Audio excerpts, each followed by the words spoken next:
नमस्कार, न्यूज 18 मध्य प्रदेश छत्तीसगढ़ देख रहे हैं आप। मैं हूं आपके साथ प्रशांत कटारे और बात सबसे पहले बाढ़ के हालातों की। मुख्यमंत्री शिवराज सिंह चौहान ने प्रधानमंत्री मोदी से बात की है। बाढ़ के वर्तमान हालात की उन्होंने जानकारी दी है। राहत कार्यों की भी प्रधानमंत्री मोदी को सीएम ने जानकारी दी है। बुनियादी दिक्कतों की पीएम को जानकारी दी गई, अवगत कराया गया है। केंद्र से मिल रहे सहयोग और राहत पर भी उन्होंने धन्यवाद दिया है।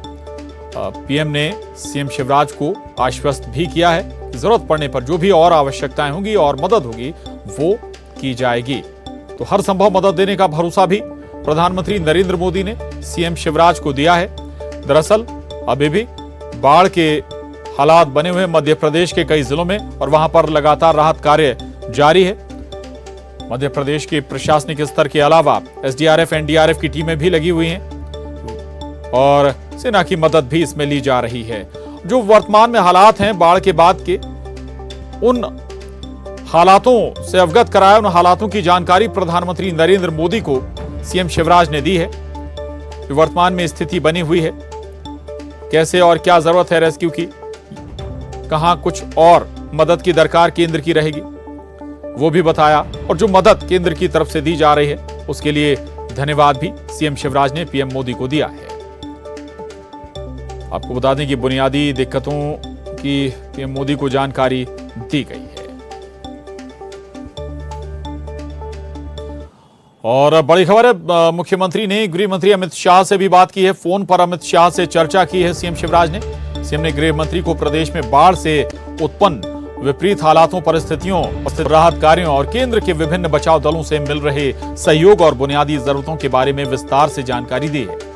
गृह मंत्री अमित शाह ने मध्य प्रदेश के लिए हर संभव मदद का भरोसा भी दिया है और भरोसा देते हुए केंद्र की एक एडवांस टीम नुकसान के आकलन के लिए मध्य प्रदेश भेजने की बात भी गृह मंत्री ने कही है।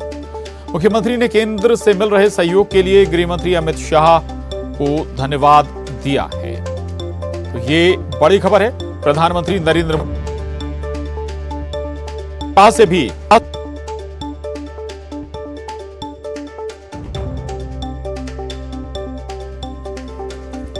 और अब अगली खबर का रुख करेंगे। बाढ़ पर एक्शन में है मुख्यमंत्री शिवराज सिंह चौहान। अधिकारियों के साथ बाढ़ पर उन्होंने बैठक की है। बाढ़ प्रभावित जिला प्रशासन से सीएम की जो चर्चा है वो जारी है। चंबल ग्वालियर रेंज के आईजी और कमिश्नर से फोन पर उन्होंने चर्चा की। आपको बता दें कि सीएम ने रेस्क्यू ऑपरेशन और स्थिति की जानकारी भी ली है। तो ये बड़ी खबर है। बाढ़ पर लगातार एक्टिव मोड में है सीएम शिवराज। देर रात तक और सुबह जल्दी लगातार उठ जाते हैं। जो बाढ़ के हालात हैं उन पर नजर बनाए रखने के लिए लगातार समीक्षा भी कर रहे हैं। और खबर शिवपुरी से बड़ी खबर है। बारिश के बीच हेलीकॉप्टर से रेस्क्यू ऑपरेशन लगातार जारी है। सिंध नदी के टापू पर कई लोग फंसे हुए हैं, उन्हें बाहर निकालने की कोशिशें जारी। करीब 3 दिन से बताया जा रहा है कि टापू पर 35 लोग फंसे हुए हैं। रोड कंस्ट्रक्शन कंपनी के मजदूर और कुछ स्थानीय लोग यहां पर फंस गए हैं। कोलारस के सिंध नदी के टीले पर जो लोग फंसे हुए हैं उनका रेस्क्यू ऑपरेशन लगातार जारी है। तो शिवपुरी से ये बड़ी खबर है। तस्वीरें भी आप देख पा रहे हैं। एयरफोर्स के हेलीकॉप्टर के जरिए लगातार रेस्क्यू ऑपरेशन किया जा रहा है। लोगों को बाहर निकालने की कोशिशें जारी हैं। मुरैना में बाढ़ के हालात के बाद सेना को मदद के लिए उतार दिया गया है। सेना के अफसरों ने जवानों के साथ प्रभावित इलाकों का दौरा किया। दौरे के दौरान जिला collector B Karthikeyan, SP Lalit Shakyawar भी मौजूद रहे। तो मुरैना में भी बाढ़ के हालात बने हुए हैं और यहां पर सेना की मदद ली जा रही है। सेना के अफसरों ने जवानों के साथ प्रभावित इलाकों का दौरा भी किया है और दौरे के दौरान जिला collector B Karthikeyan, SP Lalit Shakyawar भी मौजूद रहे।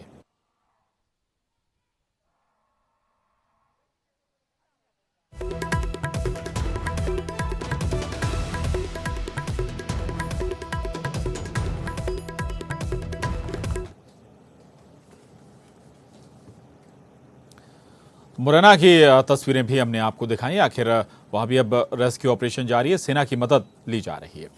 अगली खबर का रुख करेंगे। मुरैना में चंबल नदी का लगातार जलस्तर बढ़ता जा रहा है, जिससे 50 गांव में बाढ़ के हालात पैदा हो गए। पिछले 3 दिनों से इन गांव में रहने वाले लोगों को रेस्क्यू कर सुरक्षित जगहों पर भेजने का काम जिला प्रशासन की टीम कर रही है और लेकिन लोगों की संख्या ज्यादा होने के चलते रेस्क्यू ऑपरेशन में अभी वक्त लग रहा है। मुख्य रूप से जो लोग फंसे हुए उनका रेस्क्यू ऑपरेशन करके सभी लोगों को सुरक्षित स्थान पर निकालने का काम हमारी एनडीआरएफ की टीम, एसडीआरएफ की टीम और प्रशासन मिलकर निकालने का काम करेंगे। और खबर दतिया से है। दतिया में सिंध नदी का जलस्तर घटने के बाद अब बर्बादी का आलम जमीन पर नजर आने लगा है। तस्वीरें दतिया के कोटरा ग्राम की हैं, जहां बाढ़ का पानी उतरने के बाद लोगों के कच्चे मकानों की तस्वीरें और तबाह हुए सामान की तस्वीरें दिखाई देने लगी। ये तस्वीरें देखिए आप। दतिया में दरअसल सिंध नदी का जो जलस्तर है, जो पानी है, वो अब घट रहा है। घटने के बाद जो हालात बने हैं वो इन तस्वीरों से आप अंदाजा उसका लगा सकते हैं। दरअसल चारों तरफ बर्बादी का आलम नजर आ रहा है। दतिया के कोटरा ग्राम की ये तस्वीरें हम आपको दिखा रहे हैं, जहां बाढ़ का पानी तो उतर गया, लेकिन इसके बाद लोगों की जो परेशानियां हैं वो बढ़ गई।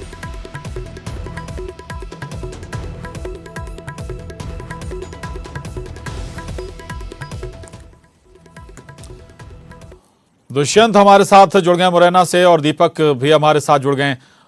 दुष्यंत, क्या फिलहाल हालात हैं? कई जगह रेस्क्यू ऑपरेशन भी चल रहा है और आपके यहां पर क्या स्थिति है? क्या रेस्क्यू ऑपरेशन की स्थिति?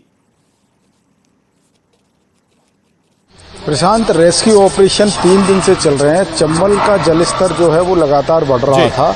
अभी थोड़ी सी राहत की बात यह है कि जब सुबह 8 बजे जलस्तर को देखा गया तो वो हल्का सा कम हुआ है, लेकिन अभी चिंता घटी नहीं है, क्योंकि जलस्तर जो है खतरे का निशान 138 मीटर पर रहता है और अभी भी 144 के ऊपर ही चंबल नदी का बहाव है। 50 से अधिक गांव हैं जो इस बाढ़ की अधिक चपेट में आए हैं। कुछ गांव ऐसे हैं जो टापू बन गए हैं।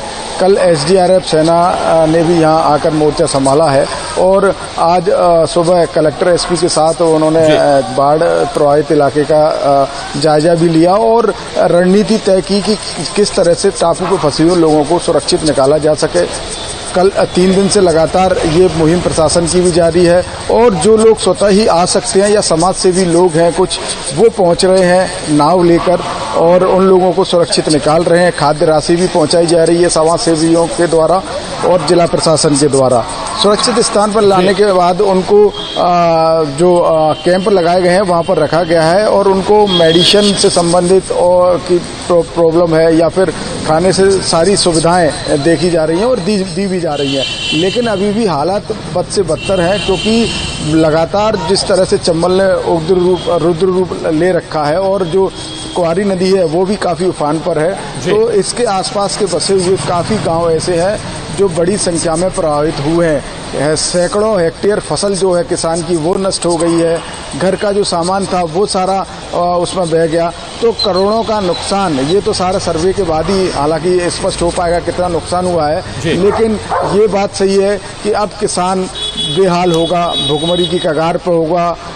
काफ़ी चिंता अगर देखी जाए तो किसान के लालन पोषण के लिए, उसको अपने परिवार के लालन पोषण के लिए उसके माथे पर दिखाई दे रही है। बिल्कुल बिल्कुल बिल्कुल आम जनता के साथ साथ किसानों पर भी ये बुरी मार है इस बाढ़ के बाद। रहिएगा दुष्यंत, आपके पास आ रहा हूं मैं दोबारा। दीपक हमारे साथ शिवपुर से लगातार बने हुए। दीपक, शिवपुर भी उन जिलों में शामिल है जहां लगातार बाढ़ का प्रकोप रहा है, लोगों की परेशानियां बढ़ी रही हैं। अभी वर्तमान क्या हालात? जहां तक बारिश की बात करें तो पिछले 8 से 10 दिनों से लगातार बारिश हो रही थी, लेकिन आज बारिश का दौर थम गया है। हल्की हल्की धूप भी निकलने लगी है। इससे आम जन को राहत है, लेकिन जिस तरह की राहत लोगों को पहुंचनी चाहिए उस तरह की नहीं है, क्योंकि उनके घर मकान से लेकर के खेती बाड़ी पूरी तरह से चौपट हो गई है। जो सामान था, खाद्य सामग्री थी खासकर, वो भीग के खराब हो गई है, जिस वजह से जो लोग बेघर हुए हैं उनके लिए खाने पीने की व्यवस्था भी प्रशासन कर रहा है। इसके अलावा 5 गांव जिले के टापू बने हैं, जिनमें श्योपुर इलाके के सुंडी और सांड गांव हैं, जबकि बीरपुर इलाके के धिमरछा, लीलोली और मलापुरा गांव हैं जो टापू बने हुए हैं, जहां हजारों लोग फंसे हुए हैं और जिन्हें निकालने के लिए श्योपुर में सेना की एक टुकड़ी भी पहुंच गई है। इसके अलावा बाढ़ राहत की टीमें अलग अलग जगह पर तैनात हैं और बताया जा रहा है कि अगर नदियों का जलस्तर और बढ़ता है जी। तो इन ग्रामीणों को जल्दी रेस्क्यू किया जाएगा। इसके अलावा जो खेती बाड़ी है वो तो लगातार डूबी ही हुई है। इस वजह से धान सहित तमाम फसलें पूरी तरह चौपट हो गई हैं। व्यापारियों के जो गोदाम थे, जो दुकानें थी, उनमें पानी भर गया है। शहर की ही बात करें तो शहर के बड़ौदा रोड से लेकर के कलेक्ट्रेट तक सिर्फ बीच के कुछ एरिया को छोड़ के बाद बाकी सभी जगह घरों में, दुकानों में, गोदामों में पानी भर गया था। बड़ौदा रोड में तो एक एक मंजिल मकान तक डूब गए थे। एक दो लाशें भी गोदामों में निकली हैं लोगों के। अन्य जगह भी जो हालात हैं अब धीरे धीरे इससे अंदाजा लगाया जा सकता है कि क्या हालात श्योपुर में बने थे। जैसा कि दीपक बता रहे हैं, ग्रामीण क्षेत्रों ही नहीं बल्कि जो शहरी इलाके हैं वो भी बहुत बुरी तरीके से प्रभावित हुए हैं इस बाढ़ से। शुक्रिया दीपक आपका, दुष्यंत आपका भी बहुत धन्यवाद इस पूरी जानकारी के लिए। एक छोटे से ब्रेक लिए यहां रुक रहे हैं, फौरन लौटेंगे, जाएगा नहीं।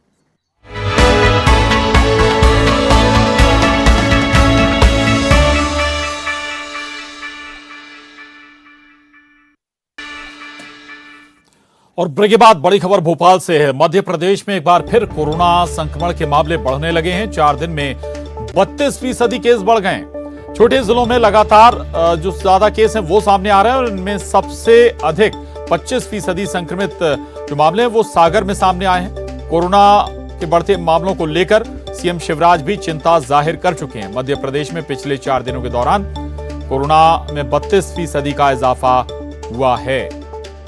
जितेंद्र शर्मा हमारे साथ जुड़ गए हैं और जानकारी के साथ। जितेंद्र, संक्रमण एक बार फिर मामले आ रहे हैं दोबारा सामने और उसमें भी दर कहीं ज्यादा 32% की रफ्तार से बढ़ रहे हैं। क्या प्रशासनिक स्तर पर तैयारियां सरकारी स्तर पर? जितेंद्र।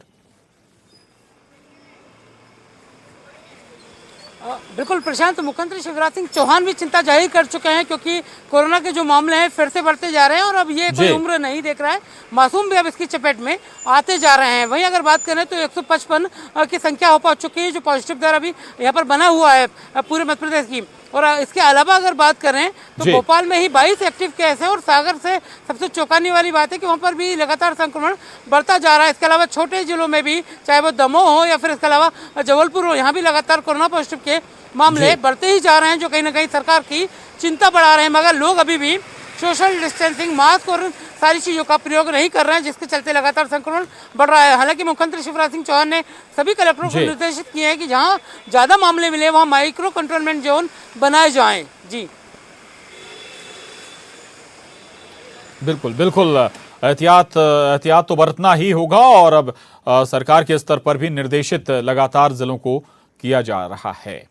तो ये महत्वपूर्ण। बहुत शुक्रिया जितेंद्र आपका इस पूरी जानकारी के लिए, धन्यवाद आपको। लेकिन फिर बता दें कि जो छोटे जिले हैं वहां संक्रमण की जो दर है वो कहीं ज्यादा नजर आ रही है और सबसे ज्यादा जो मामले सामने निकल कर आ रहे हैं वो सागर जिला है। करीब 25% अकेले सागर जिले से मामले सामने आए हैं।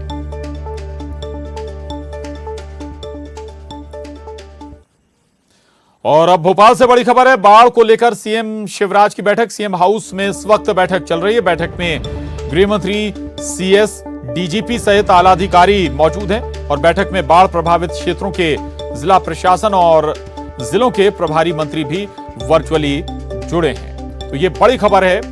दरअसल बाढ़ को लेकर लगातार सरकार एक्टिव है, लगातार बैठकों का दौर चल रहा है और इस वक्त भी सीएम आवास पर महत्वपूर्ण बैठक हो रही है बाढ़ के हालातों को लेकर। बैठक में गृह मंत्री और नरोत्तम मिश्रा और सीएस, इसके अलावा डीजीपी और साथ ही दूसरे जो बड़े अधिकारी हैं वो भी इस बैठक में मौजूद हैं। कैसे हालात को कंट्रोल किया जाए और कैसे जो लोग बाढ़ में फंसे हुए हैं उन्हें सुरक्षित बाहर निकाला जाए, रेस्क्यू किया जाए।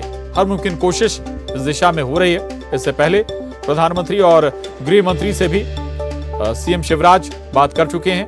भरोसा केंद्र की तरफ से हर मदद का सीएम शिवराज को मिला है और अब इसके बाद ये अगली बैठक है सीएम शिवराज की। बाढ़ नियंत्रण को लेकर कैसे बाढ़ पर काबू पाया जाए, बाढ़ में जो फंसे हुए लोग हैं उन्हें सुरक्षित निकाला जाए, रेस्क्यू किया जाए। हर मुमकिन कोशिश यही कि जानमाल की कम से कम हानि हो।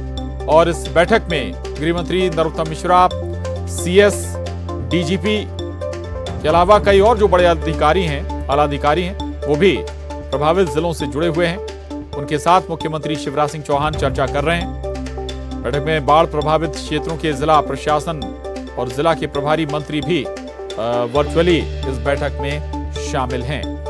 यानी कि जिन लोगों पर, जिन मंत्रियों पर जिम्मा है, प्रभार है अलग अलग जिलों का, और वो प्रभावित जिलों के प्रभारी हैं, तो वो मंत्री भी इस बैठक में वर्चुअली जुड़े हुए हैं, चर्चा कर रहे हैं। हालात पर चर्चा की कैसे जल्द से जल्द लोगों तक राहत पहुंचे। तो लगातार दौर जारी है, बैठकों का दौर भी जारी है, रेस्क्यू ऑपरेशन भी लगातार चल रहा है। एसडीआरएफ, एनडीआरएफ की टीमों के अलावा स्थानीय प्रशासन के अलावा केंद्र की मदद भी ली जा रही है। एयरफोर्स के हेलीकॉप्टर भी जुटे हुए हैं, सेना की मदद भी ली जा रही है, और भी आश्वासन केंद्र की तरफ से मिले हैं कि जो भी आवश्यकता होगी, जो भी जरूरत होगी, वो प्रदेश को मुहैया कराई जाएगी इन हालातों से, बाढ़ के हालातों से निपटने के लिए। और इस वक्त जो बैठक चल रही है वो मुख्यमंत्री शिवराज सिंह चौहान की अगुवाई में बैठक में गृह मंत्री, सीएस, डीजीपी और दूसरे बड़े आला अधिकारी, साथ ही जो प्रभावित जिले हैं उन जिलों के जो अधिकारी हैं और प्रभारी मंत्री हैं वो भी इस बैठक में जुड़े हैं।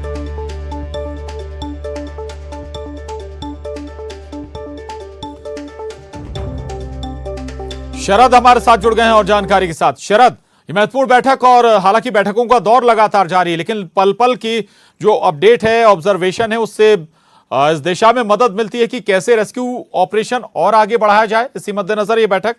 शरद, देखिए, बिल्कुल ठीक कहा प्रशांत आपने। और दरअसल आज मुख्यमंत्री शिवराज सिंह चौहान की जितनी भी दूसरी व्यस्तताएं थी उन्होंने कल ही रद्द कर दी थी, और आज का दिन पूरी तरीके से सिर्फ बाढ़ प्रभावित क्षेत्र हैं उनकी बैठकों के लिए आरक्षित किया गया है। मुख्यमंत्री ने आज सुबह में, जैसा कि आपने कहा, कि प्रधानमंत्री से भी बात की और गृह मंत्री से भी बातचीत की, और अब उनकी एक महत्वपूर्ण बैठक सीएम हाउस में चल रही है, जिसमें गृह मंत्री हैं, मुख्य सचिव हैं, डीजीपी हैं, वो शामिल हैं। साथ ही साथ जो बाकी के जिला प्रशासन के अधिकारी हैं और जिलों के जो प्रभारी मंत्री हैं वो वर्चुअल इस बैठक में जुड़े हैं। इस बैठक में जो समीक्षा है वो दरअसल अब तक की जो स्थिति है उसकी समीक्षा की जा रही है। जो जानकारियां निकल के सामने आई हैं उसके मुताबिक जो श्योपुर का इलाका है वहां पर बताया जा रहा है कि 15,000 से ज्यादा जो लोग हैं वो प्रभावित हुए हैं। कई जगह पर कच्चे मकान गिरे हैं। तो मुख्यमंत्री की ओर से ये निर्देश भी किया गया है कि जो लोग प्रभावित हैं उन तक मदद पहुंचाई जाए, और श्योपुर से मुरैना का जो रास्ता है उसको दुरुस्त करने और जो आपूर्ति बहाल करने के निर्देश है वो मुख्यमंत्री की ओर से दिए गए हैं। जी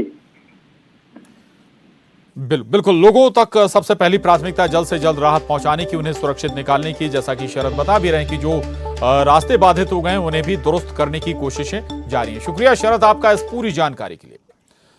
और अब एक और अहम खबर, ओलंपिक में भारत को एक और पदक हासिल हुआ है। पुरुष हॉकी में कांस्य पदक भारत को हासिल हुआ है। भारत ने ये प्राप्त किया। भारत ने जर्मनी को 5-4 से हराकर कांस्य पदक अपने नाम किया। 41 साल बाद हॉकी इवेंट में टीम माफ कीजिएगा इंडिया को ये मेडल हासिल हुआ है। 1980 के ओलंपिक में गोल्ड हासिल किया था पुरुष हॉकी टीम ने, और अब जाकर 41 साल बाद कांस्य पदक भारतीय टीम को हासिल हुआ है। राष्ट्रीय खेल हॉकी भारत का, और इस मुकाबले में एक बार फिर दम दिखाया है टीम इंडिया ने। भारत की हॉकी टीम ने ब्रॉन्ज मेडल हासिल किया है। जबरदस्त प्रदर्शन। शैलेंद्र कौरव हमारे साथ जुड़ गए हैं। और शैलेंद्र, हॉकी में एक और पदक, हम ये कहें कि ब्रॉन्ज मेडल हासिल किया, लेकिन सबसे बड़ी बात यह है कि ओलंपिक में 41 साल बाद यह मेडल हासिल हुआ है। देश भर में खुशियों का बिल्कुल तस्वीरें हमें नजर आ रही हैं, जश्न का माहौल है। आपके यहाँ क्या तस्वीरें नजर आ रही हैं? होशंगाबाद से भी हमें इस तरह की तस्वीरें देखने को मिल रही हैं। शैलेंद्र,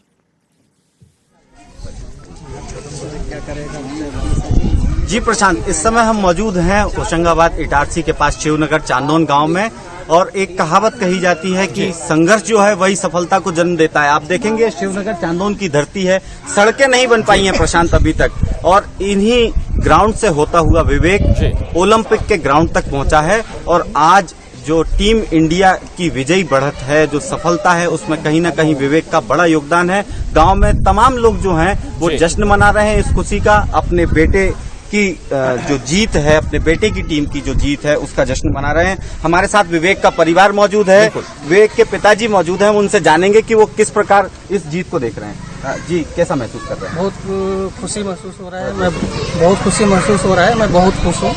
और मैं ही नहीं, पूरा गांव, देश, मोहल्ला सभी खुश है, सभी जश्न मना रहे हैं। कोई नाच रहा है, गा रहा है, इधर ढोल बाजे अभी बंद किया गया, ढोल बाजे बज रहे हैं, मिठाइयाँ बट रही हैं। क्या सपना था आपका? हमारा सपना गोल्ड मेडल का था, लेकिन गोल्ड मेडल नहीं लाए जो भी है, लेकिन ने अपनी मजबूती से खेल खेला और एक मेडल आया। 40 साल बाद अगर एक मेडल आया वो भी तो बहुत खुशी की बात है। विवेक, कुल मिला के प्रशांत 41 साल बाद जो खुशी मिली है उस खुशी में होशंगाबाद का योगदान है। विवेक जी। के बड़े भाई विद्या भी इस समय बिल्कुल। मौजूद हैं, कैसा महसूस कर रहे हैं? बिल्कुल बिल्कुल 41 साल बाद जो जीत हासिल हुई है, जो खुशी हासिल हुई, उसमें होशंगाबाद के इस होनहार खिलाड़ी का भी बड़ा योगदान है। बहुत शुक्रिया आपका शैलेंद्र, इस पूरी बातचीत के लिए, जानकारी के लिए धन्यवाद। और अब एक और बड़ी खबर का रुख करेंगे शिवपुरी से। ये बड़ी खबर है शिवपुरी से, जहां एक और पुल बाढ़ में बह गया है। 1 साल पहले ही पुल का निर्माण हुआ था। पिछोर में ईशागढ़ मार्ग पर यह पुल बना हुआ था जो बाढ़ में बह गया। जान जोखिम में डालकर अब लोग नदी पार करने के लिए मजबूर हैं। तो ये तस्वीरें देख रहे हैं आप। ये पुल करीब 1 साल पहले ही बना था, लेकिन पानी का कहर ऐसा, बाढ़ का कहर ऐसा कि पूरा पुल ही पानी बहा ले गया। पिछोर में ईशागढ़ मार्ग पर यह पुल बना हुआ था जो पूरी तरह से नाबूद हो गया, खत्म हो गया, बह गया है। और अब जान जोखिम में डालकर लोग नदी पार कर रहे हैं। ये तस्वीरें भी आपके टीवी स्क्रीन पर हैं। पूरा पुल धराशायी हो गया। पुल ही नहीं बल्कि उसे लगी सड़क भी खत्म हो गई, बह गई। तो पिछोर इलाका जहां पर शिवपुरी का, जहां पर ये पुल बना हुआ था, महत्वपूर्ण पुल था लोगों के संपर्क साधन के लिहाज से, लेकिन बाढ़ ने इस पुल को भी नेस्तनाबूद कर दिया है, खत्म कर दिया है। पुल तो बह गया है, साथ में सड़क का भी एक बड़ा हिस्सा धराशायी हो गया। और अब एक और बड़ी खबर का रुख करेंगे। बड़ी खबर दंतेवाड़ा से है, जहां नक्सली के बम की चपेट में आई एक कार, एक की मौत हो गई है, साथ में एक 5 गंभीर रूप से जख्मी हैं। नक्सलियों ने कमांड बस से ब्लास्ट किया था, कमांड बम से ब्लास्ट किया था। घटनास्थल पर एसपी पहुंचे हैं और घायलों को रेस्क्यू कर जिला अस्पताल लाया जा रहा है। तो ये बड़ी खबर है दंतेवाड़ा से, जहां पर नक्सली के बम की चपेट में एक कार आ गई। और इसके साथ ही इस बुलेटिन में बस इतना ही, लेकिन खबरों का सिलसिला न्यूज़ 18 मध्य प्रदेश छत्तीसगढ़ पर लगातार जारी है।